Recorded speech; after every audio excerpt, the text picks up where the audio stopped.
Hello everyone, welcome to Gyanshree classes. So guys, आज की video में हम डिस्कस करेंगे कि आपका जो एक्सपेक्टेड एग्जामिनेशन है वो कब तक हो सकता है, एग्जामिनेशन की डेट शीट कब तक आ सकती है और यहाँ पर किस सब्जेक्ट का एग्जाम पहले होगा और किस सब्जेक्ट का एग्जाम बाद में होगा, उस पर आज के क्लास में हम डिस्कस करेंगे। सो गाइस, प्लीज़ वीडियो को लाइक शेयर सब्सक्राइब जरूर करें जिससे आपको इसी तरह के कंटिन्यूस वीडियो मिलते रहें। तो इस चीज़ को समझने के लिए हमें थोड़ा सा जून का नोटिफिकेशन देखना पड़ेगा और जून के नोटिफिकेशन में जिस तरीके से एग्ज़ाम कुछ सब्जेक्ट का शिफ्ट वाइज हुआ था, कुछ सब्जेक्ट का शिफ्ट वाइज हुआ था और कुछ सब्जेक्ट का एग्जाम जो था वो बिना शिफ्ट के हुआ था, तो लगभग वही पैटर्न इस बार भी फॉलो होगा कि जिन सब्जेक्ट में ज़्यादा फॉर्म पड़ेंगे उनका शिफ्ट वाइज होगा और जिन सब्जेक्ट में कम फॉर्म पड़ेंगे उनका एग्जाम एक ही शिफ्ट में हो जाएगा।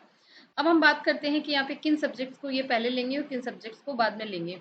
तो जैसे कॉमर्स हो गया, आपका कॉमर्स में ज़्यादा बच्चे हैं, आपका फिजिकल एजुकेशन है या लाइब्रेरी साइंस है, इंग्लिश है, होम साइंस है, तो इन्होंने पिछली बार एक कॉम्बिनेशन किया था, एक बड़ा सब्जेक्ट उसके साथ में एक छोटा सब्जेक्ट।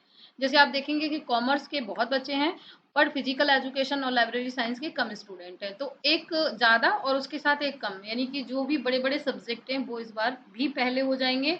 और आप देखेंगे जो लैंग्वेज वगैरह हैं और भी जो छोटे छोटे सब्जेक्ट हैं वो बीच में आपके मिड में होंगे। तो इस तरीके से फर्स्ट शिफ्ट में आप मान के चलिए कि आपका कॉमर्स हो जाएगा, होम साइंस हो गया, इंग्लिश हो गया, political science, environment science, history, law, computer science, Hindi, sociology, जो भी बड़े सब्जेक्ट होंगे उन सभी को ये पहली शिफ्ट में कराने की कोशिश करेंगे और उसके साथ ये कोई भी एक छोटे छोटे सब्जेक्ट को भी रख सकते हैं।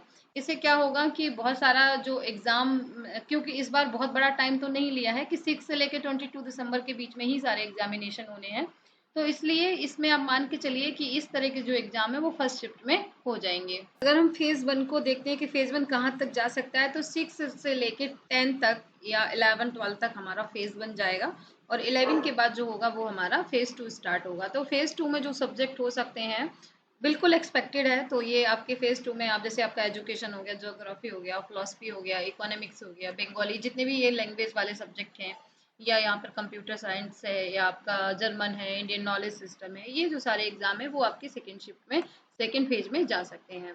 तो सेकेंड फेज में जो एग्जाम होगा वो भी आपका देखिए 19 से इन्होंने 20 तक लिया है और इसमें इन्होंने बड़े बड़े एग्जाम्स को कंडक्ट कर लिया था।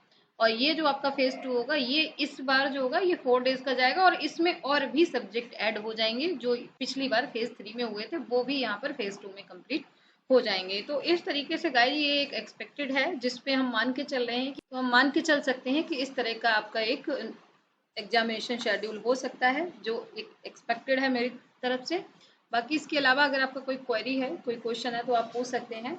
और गाइस पढ़ाई करते रहिएगा, अब ज़्यादा टाइम नहीं बचा है। आज आई होप कि सारी जो इश्यूज़ हैं वो कल के बाद सॉल्व हो जाएंगी। जो भी टेक्निकल इश्यूज़ आ रहे हैं, जो भी टेक्निकल इश्यूज़ आ रहे हैं वो कल के बाद सॉल्व होने की पूरी पूरी पॉसिबिलिटी है। अपना मॉक टेस्ट जरूर दीजिएगा यहाँ पर जाकर, और नेशनल टेस्टिंग अभ्यास पे जाकर आप ये दो वेबसाइट को नोट कर लीजिएगा, national testing Abhyas and mock test UGC NET, ये आपको इसकी मेन वेबसाइट पे मिल जाएगा। यहाँ जाकर आप इसकी एक बार प्रैक्टिस जरूर कर लीजिएगा, मैंने पहले भी कहा था आपसे। और थैंक यू सो मच। इसके अलावा कोई आपका क्वेरी है तो प्लीज़ ज़रूर लिखें, definitely I will solve it. और ये जो भी टेक्निकल इश्यूज़ हैं ये आपके कल के बाद जहाँ तक है वो सॉल्व हो जाएंगे, क्योंकि कंटिन्यूस छुट्टियाँ पड़ गई हैं, बहुत सारे लोग ऑफिस में नहीं हैं कि जो भी टेक्निकल प्रॉब्लम आ रही है उनको सॉल्व कर सकें, इसीलिए पेमेंट वगैरह के भी जो इश्यूज़ हैं वो बैंक की तरफ से भी रिजॉल्व नहीं हो पा रहे हैं। सो आई होप कि 1-2 दिन में ये सारी प्रॉब्लम सॉल्व हो जाएं। And thank you so much and wish you all the best.